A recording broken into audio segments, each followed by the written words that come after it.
You're watching a clip from the Club podcast. Make sure you follow it on Spotify and Apple Podcasts and give it a 5-star review. So here you go, is a lovely clip from our podcast.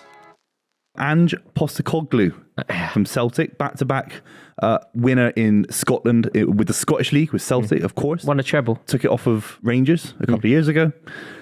Probably the biggest, I was thinking about this on the way into the podcast, the biggest thing to happen to Australian football ever.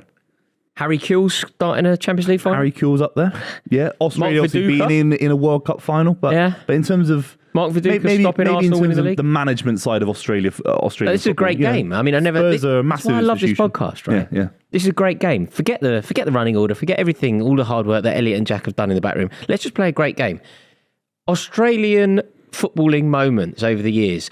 I've got a great one. I remember being in Brazil watching Tim Cahill's goal. The Tim Cahill chest goal. and volley, wasn't it? Yeah. On his left foot.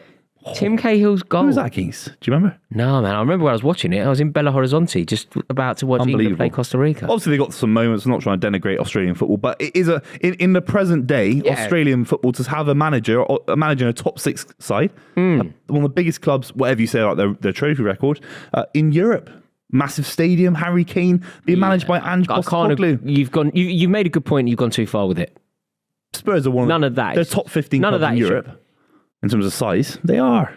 Yeah, I don't like them. I can't stand them. They're embarrassing. I'm trying to quantify how true. They're bigger than most sides in France. They're bigger than most sides in Germany. Yeah, that's true. Yeah, fair. You know what I mean? Fair. No, and it's a huge appointment for Postecoglou. My issue with it is I don't think he should have taken it. I think that you're on a hiding to nothing when you aren't the first choice. So you remember when Nuno Espirito Santo got the job and they obviously didn't want him. They tried basically everyone. I think they even tried Conte sort of first and it didn't work out. And then they were calling him 9th choice Nuno, weren't they? You're on a hiding to nothing because everybody knows that you weren't the first choice. It makes your life very difficult in that situation. And that's the same here. Postecoglou obviously wasn't the first choice. They wanted Nagelsmann. And I don't know who else they've wanted in between Nagelsmann and actually going for Postecoglou. Well, Spurs fans will say Poch. Whether that's a reality in terms of footballing reasons, we don't know. But Postecoglou, surely. The big thing for me, I've seen a little bit of his kind of a couple of games the Celtic have had under him and some of his press conferences. He comes across a bit grumpy, a bit grisly. I think the image of the guy, it shouldn't matter. But he looks a little bit kind of a bit grisly. Do you know why that could affect him negatively? Do you know why it could? Okay, let's try and say. I think we can all think of loads of reasons why it doesn't fit. In terms of why it does fit, let's play that game. It fits because of the way he plays football, and Tottenham fans genuinely believe that their team play a specific way. They don't want Conte, Mourinho, they genuinely don't. They want the famous 5. They want Klinsmann. They want Dumitrescu. They want Chris Waddle. They want Glenn Hoddle. They want David Ginola. They want that. They genuinely, weirdly prioritise that over other things, or at least they pretend to because they don't get the other things. Postecoglou does that. He's won a treble. Celtic fans love him. His recruitment has been good. If you look at a lot of the Japanese lads that are doing the business in Scotland, they're his men. Obviously, he was in Japan. So the recruitment is good, and that's going to have to be the case because Tottenham are in dire need of a rebuild. Like, when other managers have gone there, you go, okay, I don't think it's a great club for you, but there's some wicked players there. And when Mourinho was there, and you give Mourinho a front 3 of Bale, Son, Kane, you're like, all right, that's all right. Amazing. And then the generation before, it was Dele Alli and Kane, and it was a really good midfield, wasn't it, with Dembele and what, it was like good teams. This is not that. Should we talk about the list of players that they're listening to offers for? Hugo Lloris, Perisic, Davinson Sanchez, Ryan Sessegnon, Lo Celso, Reguilon is still there. Mate, I'm listening to all these players. You wouldn't get a tenner for anyone you've said so far. You get a tenner a pack of Watsits. Not one player that you've said there, firstly, gets anywhere near the Tottenham team. No. So they're not really your players. They're not really options for you, are they? If they can't play for your team, they're not options for you. Yeah. So you sell them, get rid of the deadwood. Some of these players will be hard to get rid of because I think there'll be a lack of interest. Yeah, but that's what deadwood means. The problem is the term deadwood. What it actually means is it means they don't do a job for you, but they don't do a job for anyone else. And therefore, basically you can end up with a load of dead wood. And my club has a lot of it because the valuation of one... Chelsea will tell you that Christian Pulisic is a £50 million player because of what we paid for him and the potential and whatever. if nobody's ready to meet that valuation and you're not prepared to come down from that valuation, because he's probably a £20 million player, it means he's dead wood. He's literally stuck on your books. All of that is applicable to like buying an NFT of a cartoon cat. And then, 2 years ago, though, it's worth 250 grand. Now it's worth 50p. Are you friends with John Terry? How did I don't have any cartoon cats ready to sell, but when the market goes back up, I will maybe have a you few will to sell, just like Harry Winks. Once the market's back for Harry Winks in 2035, maybe they'll get some good for him. They're going to have to do it without Harry Kane, which I think is fair to assume that he now won't be there. I still think that's the one thing that Postecoglou can hang his hat on. That I think there's a good chance he stays. Even for a year, I think Spurs will be bitter enough to keep Kane for a year. Impossible now. You think because of Benzema, Real Madrid, because of Man United? I think there's too many glaring opportunities. There's too many behemoth clubs that are in dire need of Harry Kane's services. You know when I thought City, and then City went and signed Haaland, and you're like, okay, it doesn't fit, therefore he might stay at Tottenham. If Benzema was 3 years younger and still playing at Real Madrid, you go, okay, it's not necessary. If Cristiano Ronaldo was a couple of years younger and didn't go mental at Man United and was still there, you're okay, it doesn't fit, maybe he stays. But there is no way that he can stay when Los Blancos are in need of a centre forward. They're not only in need of a centre forward, they're in need of an icon because of what you did to them.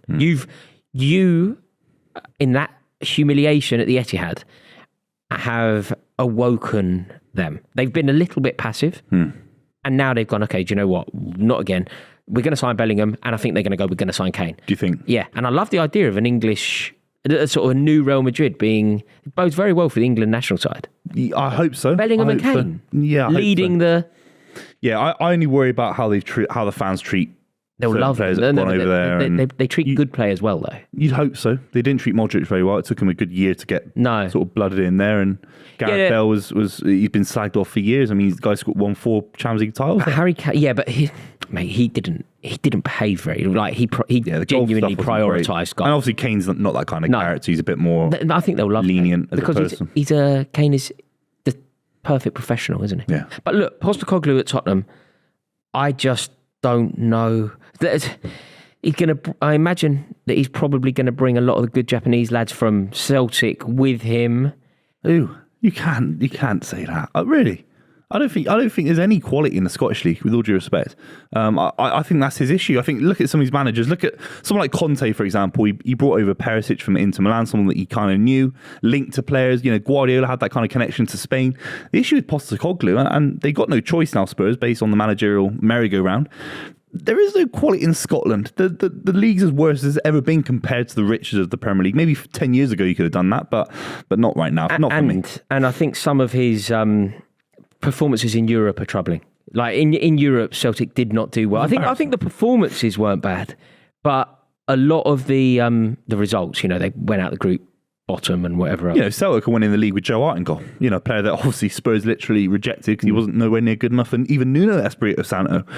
His issue will be attracting players, let alone managing names that he's never even managed before in terms of the quality. And it's such a risk. Like, there's talk, say Harry Kane leaves, he's going to bring Kyogo with him from Celtic, and you're just like,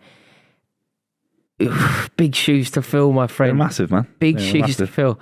So no, I don't really know what's in it for Postecoglou either. If Kane leaves, obviously we've got to factor in. Okay, he's gone. Think about the upgrade. They need a new goalie. They need a new centre forward. Yeah. That defence. Everybody was telling me Romero was a good player. They'll stick with Forster.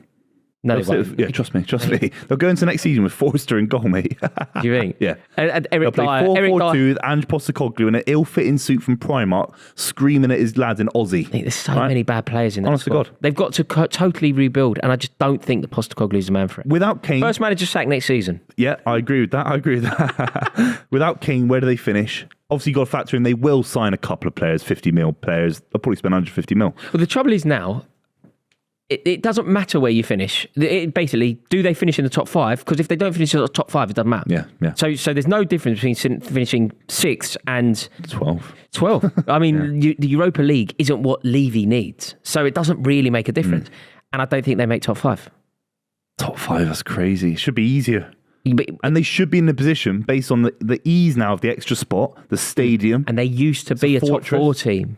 They kicked Arsenal out, hadn't they? But there's been reversed. And Newcastle have thrown a spanner in the works for everyone. If Kane stays, Yeah. Top 5.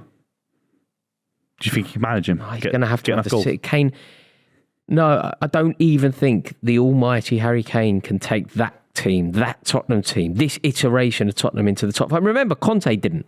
So why on earth are we thinking Postecoglou can? What world are we living in?